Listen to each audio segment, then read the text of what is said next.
Subscribe to my channel by pressing red button and click on the bell icon for notification of latest updates. प्रतिनिधि सभा भङ्ग गरेर घोषणा गरिएको मध्यावधि निर्वाचन हुनेमा विपक्षी दलहरू शङ्कामा परेका छन्। शनिबार प्रधानमन्त्री केपी शर्मा ओलीले सार्वजनिक मञ्चबाट चुनाव हुँदैन र गराइँदैन भन्ने भ्रममा नपर्न आग्रह गरेका थिए। तर अध्यादेश मार्फत ल्याएको बजेटमा चुनावी खर्च नखुल्याइएपछि फेरि सरकारमाथि प्रश्न उठेको छ। आगामी फागुनमा स्थानीय तहको समेत चुनाव गर्ने संवैधानिक बाध्यतामा रहेको अवस्थामा अर्थमन्त्री विष्णु पौडेलले आर्थिक वर्ष 78-79 को बजेट भाषणमा भनेका थिए, प्रतिनिधि सभा र स्थानीय तहको आगामी निर्वाचनका लागि आवश्यक रकम विनियोजन गरेको छु। चुनावी बजेट शङ्कामा नखुलाइएकै कारण विपक्षीहरूले आफैले घोषणा गरेको चुनाव प्रति सरकारको विश्वास नदेखिएको बताएका छन्। उनीहरूको प्रश्न छ, चुनावको लागि खोइ बजेट। आइतबार बजेटबारे भएको छलफलमा सञ्चारकर्मीहरूले पनि अर्थमन्त्रीलाई त्यही प्रश्न सोधेका छन्। अर्थमन्त्री पौडेलले सिधा जवाफ दिएनन्। उनले निर्वाचन स्वतन्त्र र निष्पक्ष हुने भन्दै बजेट भाषणकै शैलीमा भने लोकतन्त्रको प्राणका रूपमा रहेको निर्वाचनका निमित्त आवश्यक बजेट छुट्याएका छौँ। उनले खुलाएनन्। नचाहेको पाटो अर्थ सचिव शिशिर कुमार ढुङ्गानाले लुकाउन सकेनन्। भन्छन्, चुनावका लागि चाहिने बजेट अर्थ मन्त्रालयको विविधबाट व्यवस्थापन गर्छौँ। सरकारले हरेक वर्षको बजेटमा भौपरी आउने खर्चका केही रकम छुट्याएर अर्थ मन्त्रालयको विविध शीर्षकभित्र राख्दछ। आकस्मिक रूपमा स्रोतको अतिरिक्त माग भएमा अर्थ मन्त्रालयले यही बजेट शीर्षकबाट स्रोत व्यवस्थापन गर्छ। आगामी आर्थिक वर्षका लागि यो शीर्षकमा 83 अर्ब 42 करोड 44 लाख राखिएको छ। चालु आर्थिक वर्ष 77-78 मा यो शीर्षकमा 56 अर्ब 14 करोड रुपैयाँ विनियोजन भएको थियो। विविधमा ह्वात्तै बढ्यो। बजेट अर्थ मन्त्रालयको रातो किताब अनुसार आर्थिक वर्ष 76-77 मा 82 करोड 33 लाख मात्र खर्च भएको विविध शीर्षकको बजेट चालु अबको बजेटमा कोरोना महामारीलाई लक्षित गरी 56 अर्ब बढी राखिएको थियो।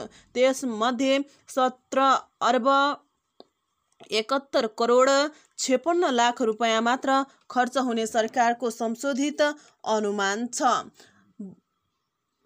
त्यस्तो अवस्थामा अर्को वर्षका लागि सोही शीर्षकमा 83.5 अर्ब विनियोजन भएको छ। आगामी वर्षका लागि स्वास्थ्य क्षेत्रको बजेट 35% बढाएर 1 खर्ब 22 अर्ब पुर्याएको छ। कोभिड-19 रोकथाम, नियन्त्रण र उपचार, खोप लगायतका लागि सम्बन्धित शीर्षकमै रकम विनियोजन गरिएको छ। त्यही कारण अर्थ मन्त्रालयको विविध शीर्षकमा राखिएको बजेट यो पटक महामारी नियन्त्रण र खोप खरिदमा लैजानुपर्ने अवस्था नआउने सरकारी अधिकारीहरूको विश्लेषण छ। अर्थात् विविध शीर्षकको अधिकांश बजेट निर्वाचनमा खर्च गर्न सकिन्छ, अर्थ सचिव ढुङ्गानाले भनेका छन्। आवश्यक रकम अर्थ विविधबाट बेहोर्छौँ।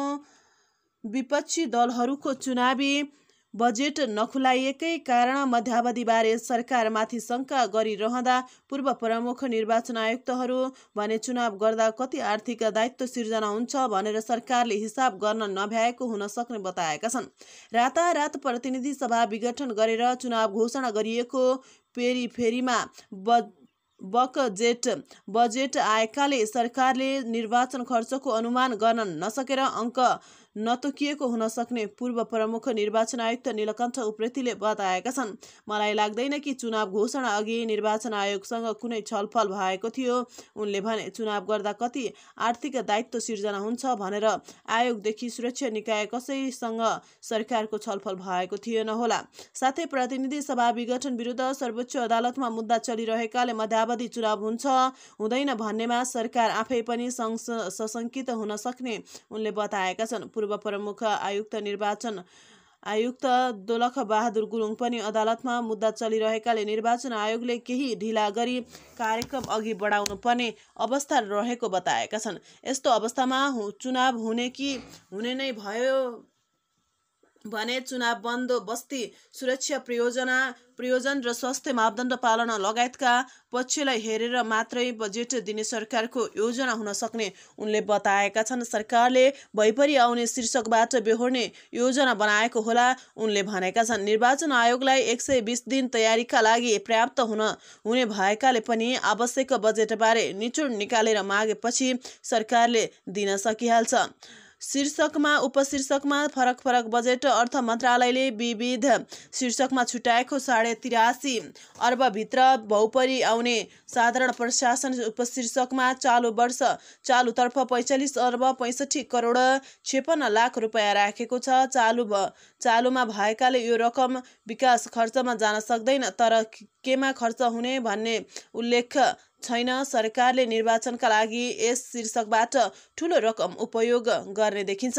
विविध शीर्षकको रकम मध्ये 6 करोड रुपैयाँ विशिष्ट व्यक्तिको भ्रमण खर्चका लागि छुट्याइएको छ। प्रतिनिधि मण्डलको भ्रमण खर्च, अतिथि सत्कार, आर्थिक सहायता, मुआब्जा, सरकारी निकाय समिति र बोर्डहरूलाई अनुदान र कर तथा भन्सार फिर्ताको रकम समेत यसै शीर्षकबाट जोड्ने गरी बजेट राखिएको छ।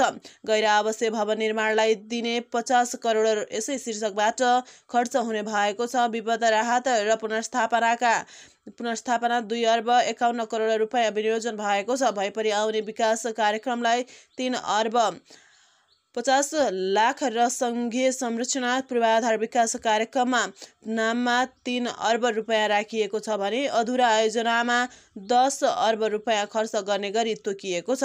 अर्थ मन्त्रालयका बजेट महाशाखा प्रमुख धनीराम शर्माले चुनावी खर्चबारे स्पष्टीकरण दिँदै सामाजिक सञ्जालमा लेखेका छन्। प्रतिनिधि सभाको घोषित निर्वाचनका लागि आर्थिक विविधमा क्रियाकलाप उल्लेख गरेर रु 15 अर्ब विनियोजन छ। आवश्यकताका आधारमा थप गर्न